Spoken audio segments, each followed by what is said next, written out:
They're one of the most misunderstood dogs on the planet. Loved by some as the ultimate family guardian. Feared by others as a liability waiting to happen. Banned in some countries, and quietly excluded from home insurance policies in plenty more. Today we're breaking down the Rottweiler honestly, the good, the bad, and the parts most breeders won't tell you before you hand over a deposit. To understand a Rottweiler, you have to understand what it was actually built for. This isn't a companion breed that got repurposed into working life. It's the other way round. A working breed that people only later decided to keep as a pet. Their ancestors are believed to have driven cattle for Roman legions crossing the Alps. Ready? And centuries later, in the German town of Rottweil, local butchers used these dogs to herd livestock to market and to guard 3, the money 2, pouch tied 1. around their necks on the walk home. That's not folklore dressed up for a documentary. It's the literal job description carved into the breed's name. So, from day one, this is a dog selected for independent decision-making around valuable livestock and a natural instinct to guard something worth protecting. Almost everything you'll hear about Rottweiler temperament today, good or bad, traces back to that original job. Let's start with what the breed genuinely gets right, because there's a lot of it. The loyalty is real, and it's not the vague loyalty every breed's marketing copy claims to have. Rottweilers form intensely close attachments to their household. This isn't a dog that simply tolerates you being around. It's a dog that orients its entire day around wherever you happen to be. Owners often describe it less like having a pet and more like having a shadow with opinions. That intensity tends to come packaged with quiet confidence. A well-bred, well-raised Rottweiler isn't typically a barker, and it isn't reactive to every noise outside the window. Instead, you get a dog that watches, assesses, and only responds when something actually warrants it. A far more useful trait in a guardian than constant noise, and a sign of real temperamental stability rather than aggression. Underneath all of that sits genuine intelligence.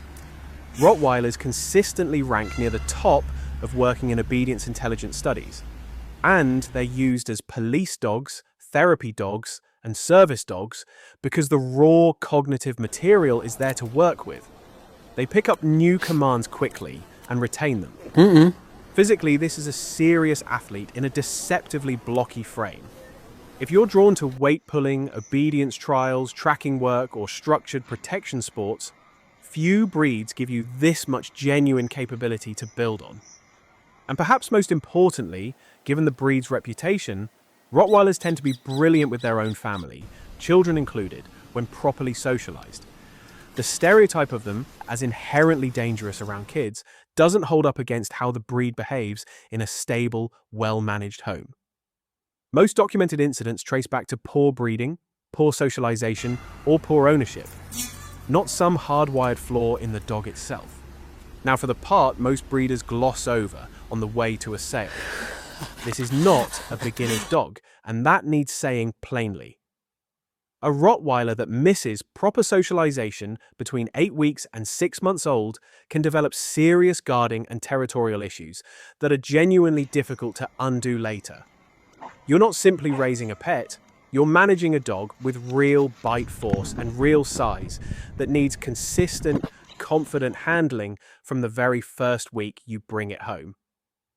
The health picture is also more serious than most prospective owners expect. Hip and elbow dysplasia show up regularly, and osteosarcoma, bone cancer, hits Rottweilers at a notably higher rate than most breeds, often striking dogs under 10. Their average lifespan sits around 8 to 10 years, shorter than you'd expect from a dog this size and this healthy looking in its prime. Then there's the legal and financial reality, which catches people off guard more than almost anything else. In several countries, and in a surprising number of home insurance policies, Rottweilers are named alongside breeds like the Pit Bull Terrier as restricted or excluded entirely. This has genuinely cost people their housing and their insurance coverage overnight. Check the legislation in your area and read your policy documents before you commit, not after. Size also means ordinary mistakes carry heavier consequences. An 85-pound dog with poor leash manners isn't a minor inconvenience the way it might be with a smaller breed. It's a dog that can pull a grown adult clean off their feet.